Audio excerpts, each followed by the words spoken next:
Hi guys, this is Dan from Magic Pachinko with another short video on a vintage Pachinko machine.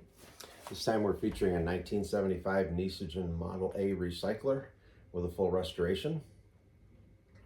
Some interesting stuff about this one we'll talk about.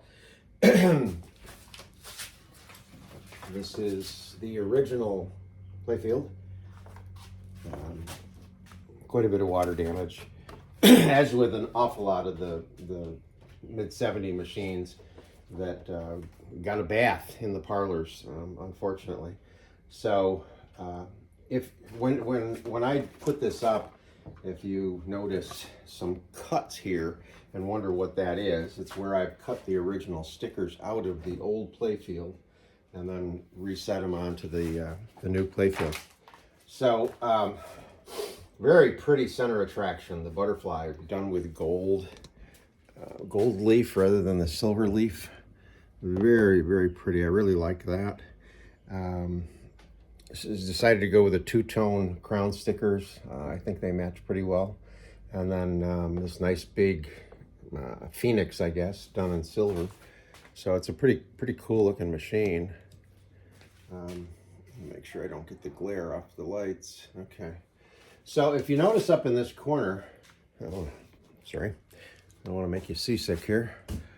It says 11, and I've noticed that on other machines before, not specifically 11, but numbers.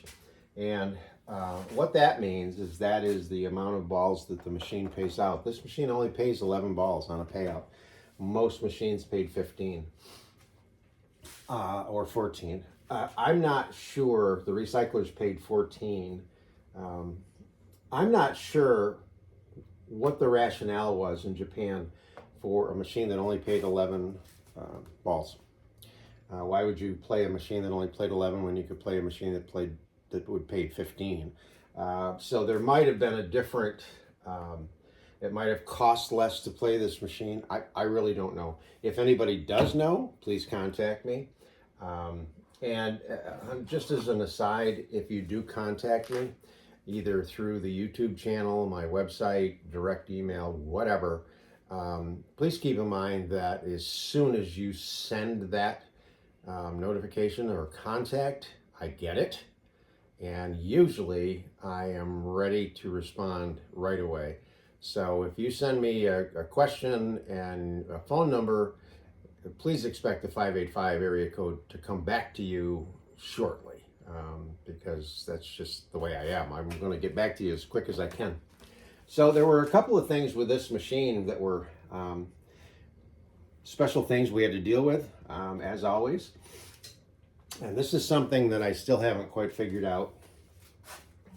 Someone, in years past, opted to take the hardware, the hinge hardware off of the machine. When I first got this machine, these hinges here, both the outer frame hinges and the front frame hinges were gone. They weren't even there.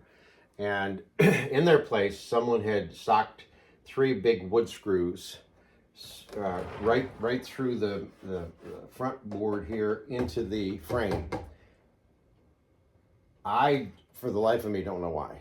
I mean, the purpose of the hinges is to keep this side tight to the frame itself, and then there's a latch system, obviously, on the other side that keeps this frame tight to the board.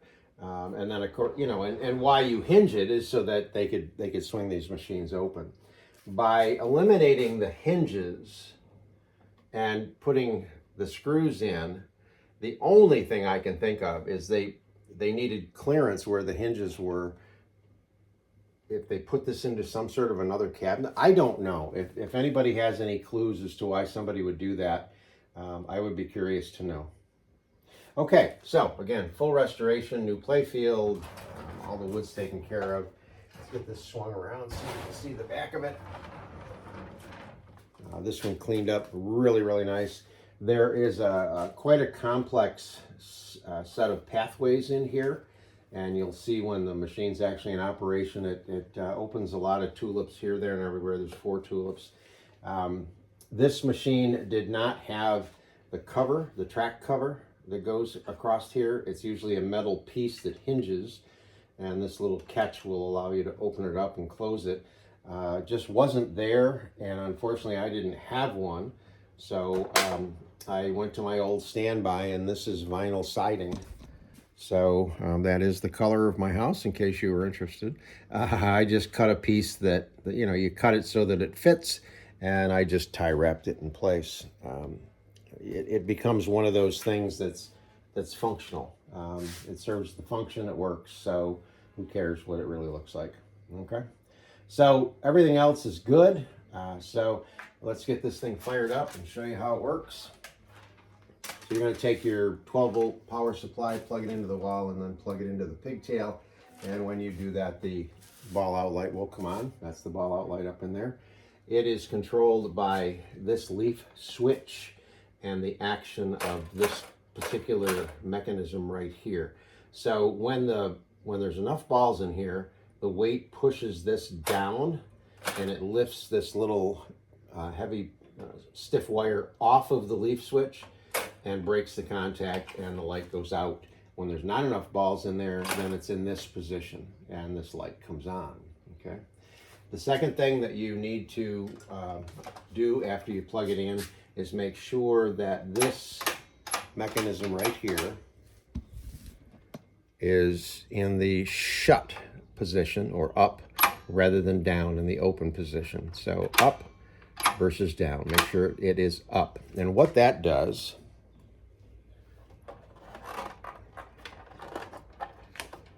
get this up in the air here. Okay, when it's in the open position, if you see the brass, little brass piece right there with the two fingers in it, it's up. And if I go like that, it's down. And when it's down, it keeps the balls in the jackpot chamber. And if you notice, this jackpot chamber is quite a bit smaller than a normal jackpot. It's because it only holds actually it only holds 10 balls, and then you get the ball that you shot comes back to you. So make sure this is up in the shut position. If you don't, then the balls are, when you put balls in, they're just going to come clattering out of the machine and run all over the floor. So 500 balls is what I recommend for any Pachinko machines. That's enough to make sure everything is fully loaded. The amount of balls in a machine is critical to its overall operation. Again, this needs to be down like that. Not only does it turn the ball out light off, but it also raises a flag internally so that you can load balls onto the launch ramp. When this is down, you can't load balls onto the launch ramp. So by this action, it serves a double purpose, and this is all dependent on the weight of the balls, and so all sorts of stuff. So at any rate, start out by just taking a handful. And what should happen is they leave the hopper, go down the metal tray into what's called the turnaround, down the feed chute, into the middle hopper, across under the vinyl siding, hit into the jackpot chamber, and that's where they're going to stop because of those fingers that are in there. So that's what happened. We're good. Okay, so now that you know that system is set up properly, you want to take, again, if you have 500 balls, you want to take 475 of them and dump them right in. And really all you need is just a few to get started. So now the whole system is going to back up. This is now, the tray's not full. Keep in mind that you could put another 500 balls in here. These machines will easily handle 1,000, but 500 is what I would consider the minimum. But this is overflowing, this is full, and this tray has enough balls in it to make the jackpot operational. That is controlled here. Right now, these balls are not dropping down into this tray because there's enough in this tray. As you get wins and it depletes the ball from this tray, this will automatically let balls drop. So every once in a while you're playing, you'll hear that clattering noise, and that's what's happening. It's letting more balls down into the feed tray. Also keep in mind that when you lose, or don't get a win, however you want to look at it, that ball returns into the recycle tray right here. This is where the drain hole is on the outside. It's right in here, okay? So it constantly refeeds this, but again, if you win a lot, you're gonna deplete this faster, and this will allow more balls to drop down, okay? All right. The one other thing that you wanna make sure of is that the seesaw, this is the seesaw here, the white plastic, is tipped back. Let me come in on this. This is tipped this. This is tipped back rather than tipped forward, like that, okay? So when it's tipped back, it's not making the leaves touch. When it tips forward, it does, and that's what turns the jackpot light on, okay? But you wanna make sure this is tipped back. So what happens when you do get a win is any win gets captured within the confines of this plastic, runs down this ramp into the seesaw. The seesaw will tip, let the ball roll out, and it will come right down here. This is the jackpot arm, this metal arm right in here. It will push, the weight of the ball will push this down, which tips the jackpot, lets the winning balls out. The ball gets held here momentarily, and then this will lift up and let the ball go back out to the player, and then the entire system just resets itself. Really a mechanical marvel. That's why I like them. Okay, so you don't need a catch box for a Model A. The only time you would ever need a catch box, and unfortunately I don't make these, a friend of mine did, but you could have a box here, and the reason that you would have a box here is if you wanted to unload the machine, because as soon as you go open, it just starts to drop all the balls out of the machine. Okay, so that would be the only reason to have a box here. Normal play, you don't need the box. All right, so let's swing this around. And now that it's fully loaded, with the feet, there's little ramps here, and that tips the machine back. You want the machines leaning back just a little bit, not a lot, just a little bit. So you put some balls in the front feed tray, and now we're ready to launch a ball and see if we can get some wins here. There we go.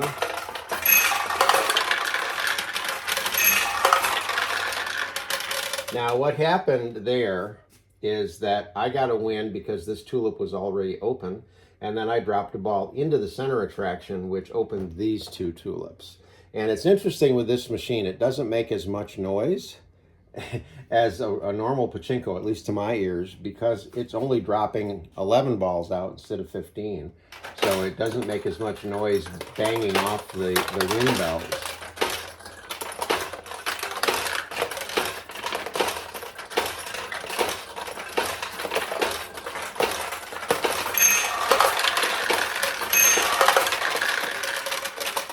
So we got a couple of wins there. Again, you want to try to launch the balls so they drop down through the center.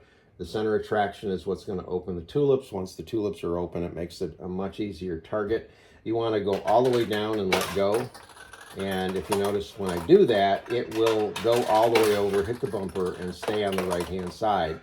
You still want to go all the way down to make sure that a ball gets on the launch ramp, but then you can let off just a little bit and keep the ball on the left side of the machine. So that's just a technique that you'll develop. And you can launch balls as fast as you want to.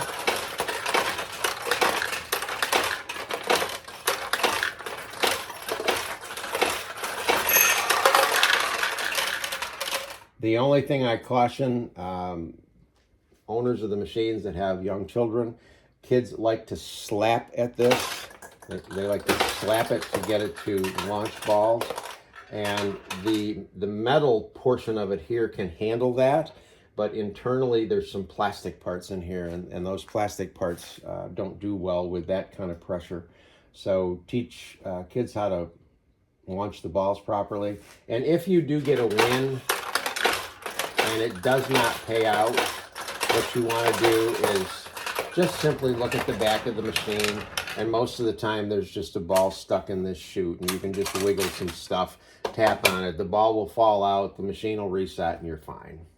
All right, so that's the 1975 Nishijin Model A recycler.